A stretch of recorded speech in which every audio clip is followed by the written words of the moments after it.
প্রিয় দর্শক, প্রীতি এবং শুভেচ্ছা নিন।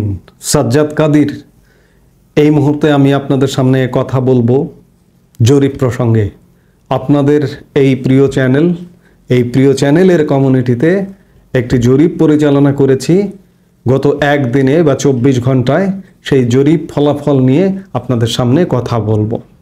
তার আগে বলি যে বাংলাদেশ প্রতিনিয়ত রং বদলাচ্ছে, কালার বদলাচ্ছে, রাজনৈতিক অস্থিরতা বাড়ছে, একদল আর এক দলের মুখোমুখি হচ্ছে। আবার এর মধ্যে দেশদ্রোহী খুনিদের আস্ফালন দেখছি। গতকাল রাতে একটি ইউটিউব চ্যানেলে বঙ্গবন্ধু হত্যার অন্যতম প্রধান আসামি মেজর ডালিমের একটি সাক্ষাৎকার প্রচার হয়েছে। সেই সাক্ষাৎকার নিয়েও নেট দুনিয়ায় সরব, দু একটি গণমাধ্যমেও সেই সংবাদ এসছে। আমি এখনো পর্যন্ত সেই সাক্ষাৎকার দেখিনি। ইউটিউবে দেখলাম ভেসে বেড়াচ্ছে, কিন্তু দেখিনি। এমনকি সেই সাক্ষাৎকারের ভিউ হয়েছে কত, একসাথে কত লোক দেখেছে, এটি নিয়েও বাংলাদেশের গণমাধ্যম সংবাদ করেছে। কিন্তু আমার এখন পর্যন্ত দেখতে রুচি হয়নি। আমি দেখব কিনা আমি বলতে পারছি না। যেটি বলছিলাম যে আমরা জরিপটি সম্পর্কে কথা বলবো, সেই জরিপ নিয়ে যে আমরা মাঝে মাঝেই জরিপ করে থাকি।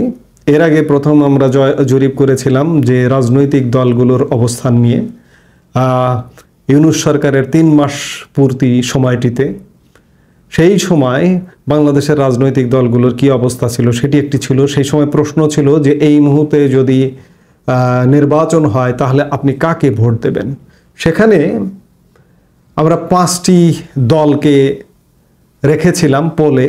সেখানে আমরা জাতীয় পার্টিকে রেখেছিলাম, বাংলাদেশ জাতীয়তাবাদী দল বিএনপিকে রেখেছিলাম, বাংলাদেশ আওয়ামী লীগকে রেখেছিলাম, বাংলাদেশ জামাত ইসলামীকে রেখেছিলাম এবং বৈষম্য বিরোধী ছাত্র আন্দোলনকে রেখেছিলাম। কারণ আমরা সেই সময় ধারণা করতাম যে তারা একটি রাজনৈতিক দল করবে, কিন্তু তারা বলতো, তাদের ভাষাতে ছিল যে তারা কোনো রাজনৈতিক দল করবে না।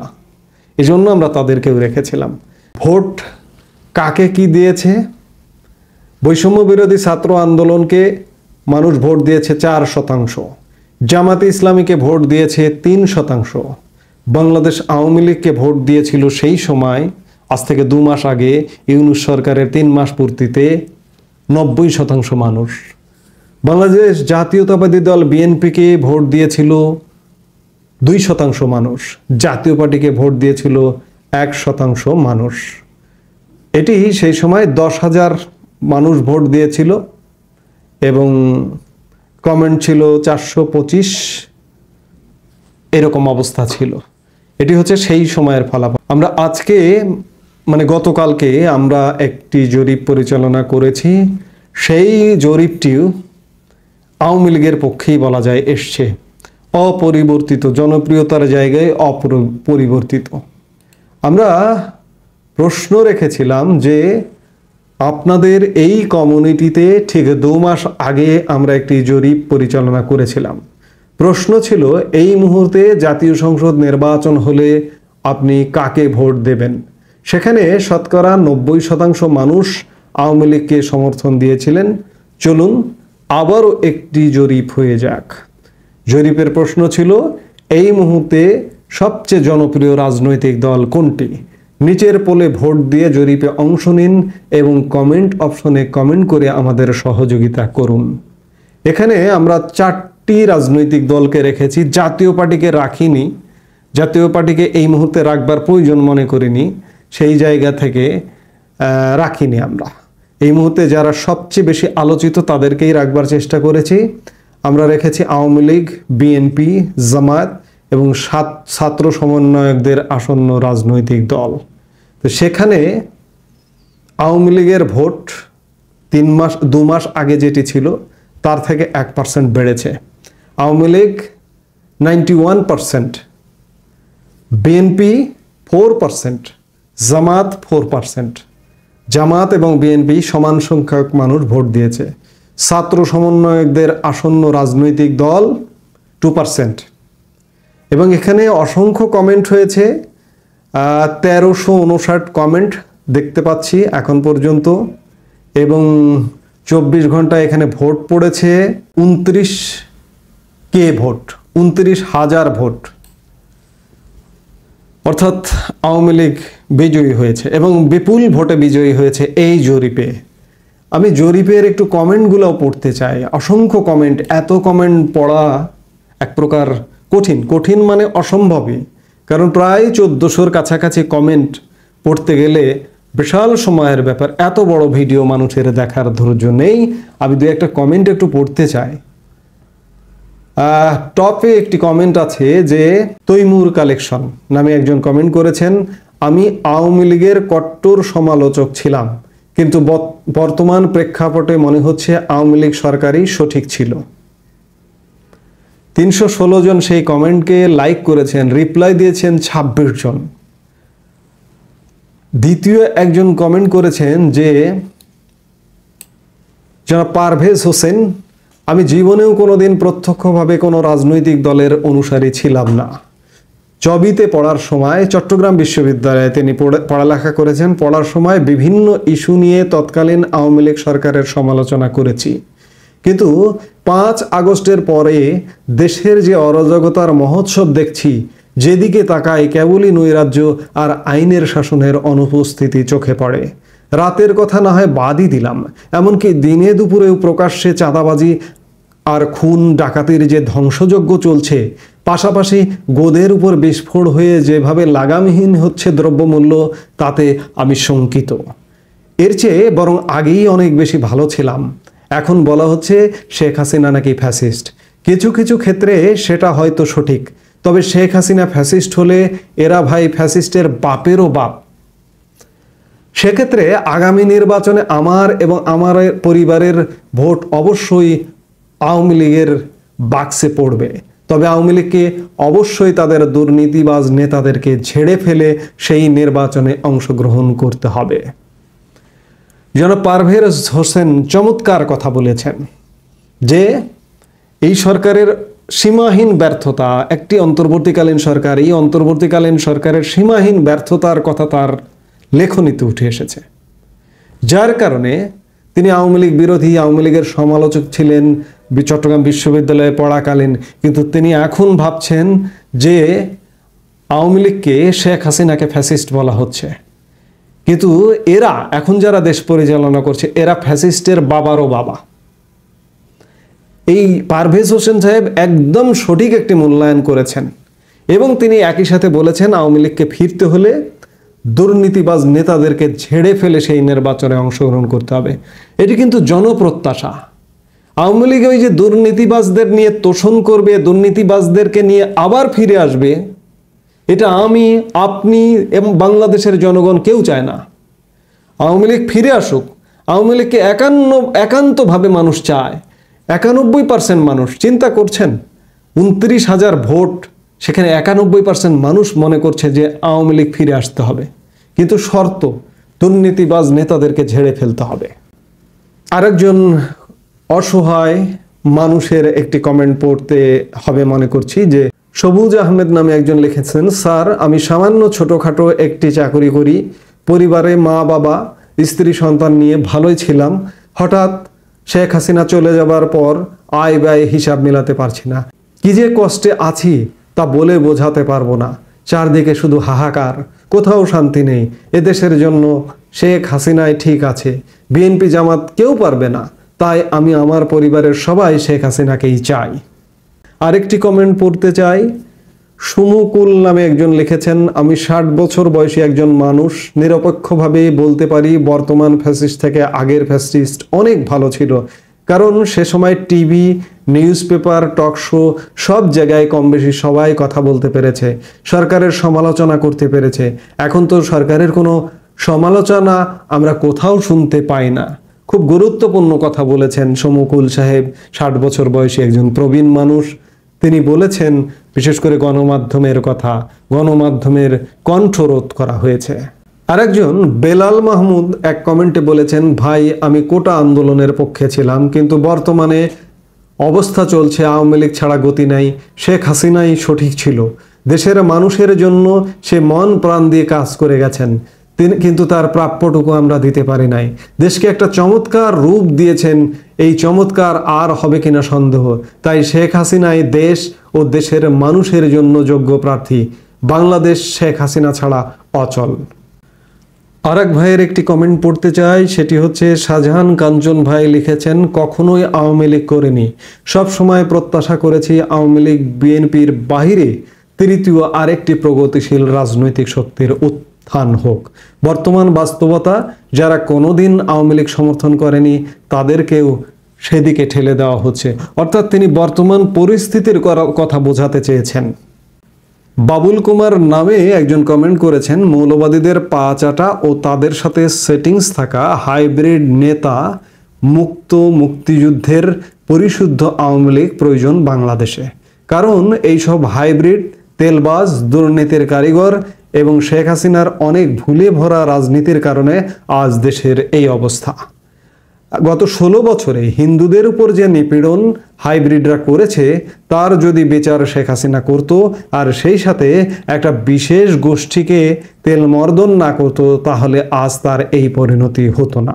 যাদের তিনি বেশি তোষামোদি করেছে তারাই আজ তার এই অবস্থা করেছে। তাই পরিশেষে বলবো, এই অবস্থার জন্য শেখ হাসিনা নিজেই দায়ী। যাই হোক, আশা করি আগামীতে একটি পরিশুদ্ধ আওয়ামী লীগ পাওয়া যাবে এই দেশে, যারা ধর্মের ভিত্তিতে নয়, মানবাধিকারের কথা চিন্তা করে সমনাগরিকত্বের ভিত্তিতে দেশ পরিচালনা করবে। বাবুল কুমার চমৎকার কথা বলেছেন, হাইব্রিডদের কথা বলেছেন, দুর্বৃত্তদের কথা বলেছেন। অর্থাৎ তার প্রত্যাশা দুর্বৃত্ত মুক্ত বাংলাদেশ, দুর্বৃত্ত মুক্ত আওয়ামী লীগ এবং সমনাগরিকত্বের কথা বলেছেন। এখানে হিন্দু মুসলমান কোনো ভেদাভেদ থাকবে না, বৌদ্ধ খ্রিস্টান কোনো ভেদাভেদ থাকবে না, সবাই সমানভাবে বসবাস করবে। আমরা সবাই চাই তেমন আওয়ামী লীগ, তেমন বাংলাদেশ। আওয়ামী লীগ যেন দুর্বৃত্তকে নিয়ে না ফেরে। যদি ফিরতে চায়, বাংলাদেশের মানুষ কিন্তু ফিরতে দেবে না। আজকে যে কোনো জরিপে আওয়ামী লীগের 90%, 80%, 70% ভোট দিচ্ছে মানুষ। এমনকি আন্তর্জাতিক গণমাধ্যমের জরিপে এমনটা উঠে আসছে, 50, 55, 60% উঠে আসছে। কেন আসছে? এই যে বর্তমান সরকার যত ব্যর্থ হবে, বর্তমান রাজনৈতিক দল যেগুলো ক্রিয়াশীল আছে মাঠে, তারা যত ব্যর্থ হবে তত কিন্তু আওয়ামী লীগকেই মানুষ ভরসা করবে, ভরসার জায়গায় দেখতে চায়। কিন্তু সেই ভরসার জায়গায় দেখবার সুযোগ নিয়ে আবার যে একদল দুর্বৃত্তকে নিয়ে ঘরে ফিরবেন, সেটি কিন্তু হবে না, সেটি বাংলাদেশের মানুষ গ্রহণ করবে না। আরেকটি কমেন্ট পড়ব। লিটন চৌধুরী নামে এক ভাই কমেন্ট করেছেন, আমরা বিশ্বাস করি আওয়ামী লীগ বিগত 16 বছরের শাসনকালে তাদের রাজনৈতিক ভুলের মূল কারণগুলো শনাক্ত করতে পারবে। হাতে গোনা কিছু নেতা তাদের ব্যক্তি স্বার্থ চরিতার্থ করার জন্য দেশের বৃহত্তম জনগণের এবং অর্থনীতির অনেক ক্ষতি সাধন করেছেন, এটা অস্বীকার করার কোনো উপায় নেই। এসব হাইব্রিড নেতাদের কার্যকলাপের কারণে আওয়ামী লীগের অতীতের অর্জিত সাফল্য এখন চাপা পড়ে গেছে। তবে বর্তমান রাজনৈতিক পরিস্থিতির কারণে দেশের মানুষ অতীতের সাথে বর্তমানের তুলনা করতে শুরু করেছে। অন্তর্বর্তীকালীন সরকারের সীমাহীন ব্যর্থতা এবং লোকচক্ষুর অন্তরালে দুর্নীতি ধীরে ধীরে হলেও দেশের মানুষ জানতে এবং বুঝতে পারছি। আমি নিজে আওয়ামী লীগের রাজনীতির সাথে কখনোই জড়িত ছিলাম না, কিন্তু মুক্তিযোদ্ধা পরিবারের সন্তান হিসেবে যখন দেখি আমাদের গর্বের মুক্তিযুদ্ধকে বর্তমান অন্তর্বর্তীকালীন সরকার ইচ্ছাকৃতভাবে প্রশ্নবিদ্ধ করতে চান, তখন সত্যিকার অর্থেই অনেক কষ্ট বোধ করি। মুক্তিযুদ্ধের সপক্ষের শক্তি হিসেবে পরিচ্ছন্ন আওয়ামী লীগ আবার ক্ষমতায় আসুক, এটা আমার মতো অসংখ্য মানুষ আন্তরিকভাবেই চাইছে। তবে আওয়ামী লীগকে তাদের অতীত ভুলগুলো থেকে শিক্ষা নিয়ে দুর্নীতিপরায়ণ, লোভী, বেঈমান, বিশ্বাসঘাতক নেতাদের বাদ দিয়ে প্রকৃত দেশপ্রেমিকের নেতৃত্বে রাজনীতিতে ফিরে আসতে হবে। তাহলে অবশ্যই দেশের বৃহত্তর জনগোষ্ঠীর সমর্থন পাওয়ার সমূহ সম্ভাবনা আছে বলে আমি মনে করি।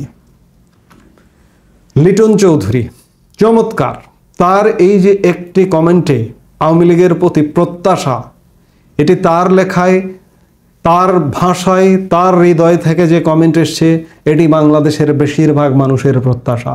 লিটন চৌধুরীও চেয়েছেন দুর্বৃত্তমুক্ত আওয়ামী লীগ। তিনি কোনো রাজনীতি করেন না, কোনো রাজনৈতিক দলকে সমর্থন করেন না, কিন্তু এই যে বর্তমান যে একটি সরকার এসছে, তাদের ব্যর্থতা এবং নীরব দুর্নীতিতে তিনি আওয়ামী লীগের প্রতি আকৃষ্ট হচ্ছেন এবং আওয়ামী লীগকে ভোটে দেবেন। এরকম শত শত মানুষ, হাজার হাজার মানুষ, লক্ষ লক্ষ মানুষ, কোটি কোটি মানুষ একটি পরিচ্ছন্ন আওয়ামী লীগের প্রত্যাশা করে। আওয়ামী লীগ কি ফিরতে পারবে পরিচ্ছন্নভাবে? সেই জায়গায় বড় প্রশ্ন আছে। এখন আমরা জরিপের ফলাফল দেখলাম এবং কমেন্ট পড়লাম। আমি শেষ যে কথাটি বললাম যে আওয়ামী লীগ কি পরিচ্ছন্নভাবে ফিরতে পারবে, জনপ্রত্যাশা পূরণ করতে পারবে? এই যে জনগণ, এই যে এখন যে একটা অরাজকতাপূর্ণ, একটা মাৎসন্যয়পূর্ণ একটি বাংলাদেশে বসবাস করছে, এখন হাড়ে হাড়ে ফিল করছে আওয়ামী লীগকে। এর অর্থ এই নয় যে আওয়ামী লীগ একদম ধোয়া তুলসী পাতা হয়েছিল গত 16 বছর। আওয়ামী লীগের শত শত বিতর্কিত কর্মকাণ্ড আছে, হাজার হাজার কোটি টাকার দুর্নীতির ঘটনা আছে। এই যে বিতর্কিত কর্মকাণ্ড, বিশেষ করে হাইব্রিডদের নিয়ে আওয়ামী লীগ বা আওয়ামী লীগের যারা ভালোবাসে, আওয়ামী লীগকে যারা প্রত্যাশা করে, তারা কিন্তু কঠোর এবং কঠোর কথায় তাদের মন্তব্যে উঠে এসেছে। আওয়ামী লীগকে পরিচ্ছন্নভাবে ফিরতে পারবে? আর আরেকটি সবচেয়ে বড় যেটি প্রশ্ন, যে আওয়ামী লীগ, আমার এখানে হয়তো 90% মানুষ, 91% মানুষ ভোট দিয়েছে। আমি জানি না, এটা আমার কোনো ক্রিয়েট করা না, এটা মানুষ দিয়েছে। আমার এখানে যারা আছে তারা দিয়েছে। আওয়ামী লীগ যে জনপ্রিয়, যদি 91% নাও হয়, 50 থেকে 60% মানুষ আওয়ামী লীগের পক্ষে, তাহলে 50-60% মানুষের ভোট হলেই তো ক্ষমতায় যাওয়া সম্ভব। কিন্তু এই ক্ষমতাকে ক্যাশ করা, এই জনপ্রিয়তাকে ক্যাশ করার মতো অবস্থা কি এই মুহূর্তে আওয়ামী লীগে দৃশ্যমান আছে? আমরা দেখতে পাচ্ছি 5 মাস চলে গেছে। গতকাল 5 তারিখ, 5 মাস পূর্ণ হয়েছে আওয়ামী লীগ পতনের। আমরা এখন 6ষ্ঠ মাসে।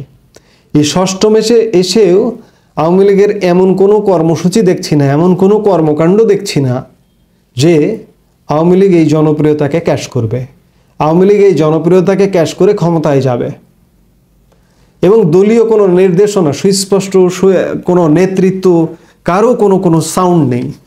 তৃণমূলের নেতাকর্মীরা আমাকে নিরপেক্ষভাবেই অনেকে মেল করেন, অসংখ্য মেল করেন যে তারা রেডি আছেন, প্রস্তুত আছেন, শুধু ডাক দিতে হবে। কিন্তু সেই ডাকটা দেবে কে? আমি এখনো পর্যন্ত সন্দিহান যে আওয়ামী লীগ এই জনপ্রিয়তাকে কাজে লাগাবে কিভাবে, বা লাগাতে পারবে কিনা। এই মুহূর্তে, এই ক্রান্তিকালে কিন্তু ব্যাপক কাজ করবার সুযোগ আছে। ব্যাপক সদস্য সংগ্রহ থেকে শুরু করে, আওয়ামী লীগের সদস্য সংগ্রহ করা তো আমি কখনো দেখিনি আগে। জনসম্পৃক্ততা করবার সুযোগ তো আমরা কখনো দেখিনি। কেন্দ্র থেকে অন্ততপক্ষে একদম তৃণমূল পর্যায়ে, আমি এর আগের বক্তব্যেও বলেছি যে ঢাকা পরে, আগে তৃণমূল রেডি করুন, তৃণমূলকে নির্দেশনা দিন।